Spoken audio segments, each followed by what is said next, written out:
Sinuri ng BNC ang mga proyektong nakuha ng Baler area mula 2019 hanggang 2024 na kung susumahin, nasa higit kumulang 6 billion. Pinakamalaking amount ng infra projects nito ayon sa DPWH records ay noong 2022 na pumalo ng higit kumulang 1.5 billion. Sa aming pagsisiyasat, napansin naming tila may nauulit na completed projects mula 2022 hanggang 2024. Yan ay ang construction ng kalsada sa Baler, San Luis at Dingalan sa Aurora.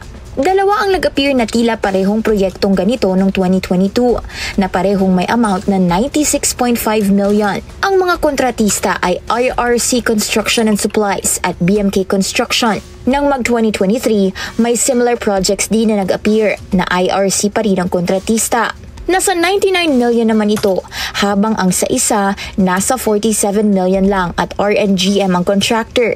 Sa taong 2024, nag-appear ulit ang dalawang tila parehong proyekto. Kapalit ni VP Sara Duterte sa DepEd na si Senator Sani Angara, nabuking ang paulit-ulit na parehong proyekto at paulit-ulit din na nilagyan ng budget sa kanyang baluarte sa Baler, Aurora na nagkahalaga ng 6 billion pesos.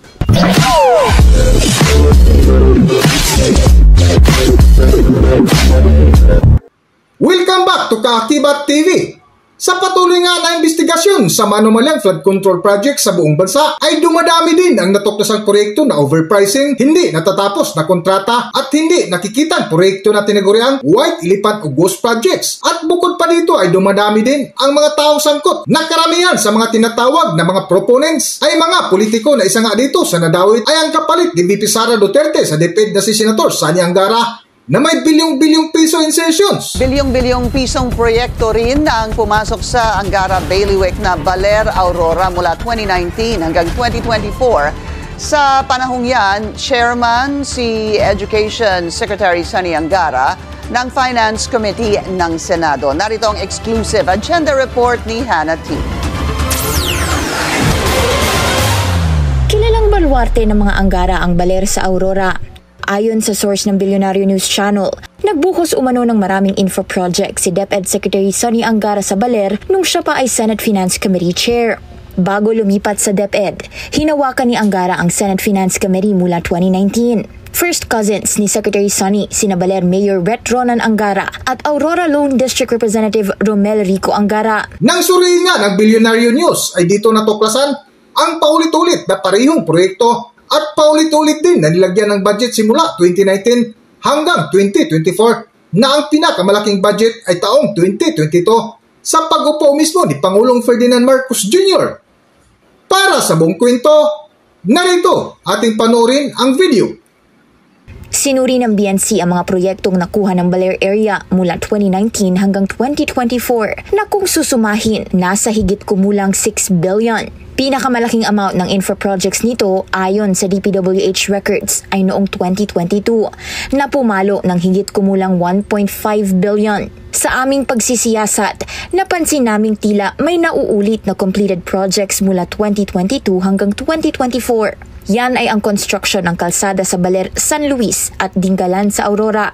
Dalawa ang nag-appear na tila parehong proyektong ganito noong 2022 na parehong may amount na 96.5 million. Ang mga kontratista ay IRC Construction and Supplies at BMK Construction. Nang mag-2023, may similar projects din na nag-appear na IRC pa rin ang kontratista. Nasa 99 million naman ito, habang ang sa isa nasa 47 million lang at RNGM ang contractor. Sa taong 2024, nag-appear ulit ang dalawang tila parehong proyekto na mula 96.5 ay naging 99 million.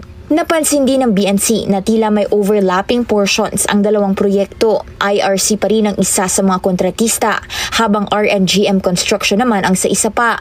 Sinusubukan pa naming makakuha ng paglilinaw mula sa Aurora District Engineering Office tungkol sa markings ng mga proyekto, pero hindi pa namin maabot ang kanilang linya. Una nang lumitaw ang pangalan ni DepEd Secretary Angara sa flood control mess dahil sa di umano'y deliveries ng 12% kickback ng projects na para raw sa kanya. Naging transaksyon daw ito ni flood control whistleblower Roberto Bernardo sa umano'y protege ni Angara na si dating DepEd Undersecretary Tregev Olivar. Ayon pa sa source ng BNC, Angara 5 kung tawagin ang di umano'y sangkot sa insertions sa national budget. Nanooy mga bata umano ni late Senator Edgardo Angara sa Senado, ang ama ni Secretary Sonny. Yan ay sina Olay Var, dating Budget Secretary Amina Pangandaman, DICT Undersecretary Faye Desagon, DBM Undersecretary Wilford Wong, at dating Ako Bicol Party List Representative Ronald Ang, na ayon sa kanyang corporate background ay VP at Corporate Counsel ng Sunwest Group of Companies.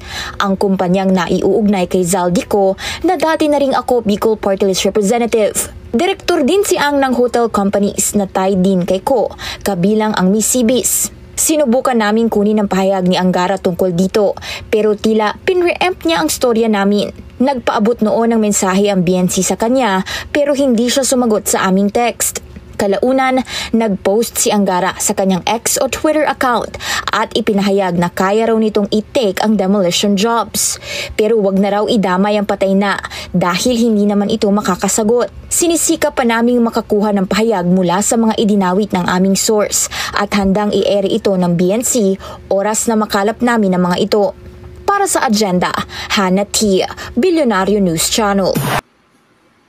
Hanggang dito na lang muna ang ating video at kung nagustuhan nyo, huwag kalimutan mag-subscribe at pindutin nyo na rin ang notification bell para ma-notify kayo sa ating susunod na video. Maraming salamat!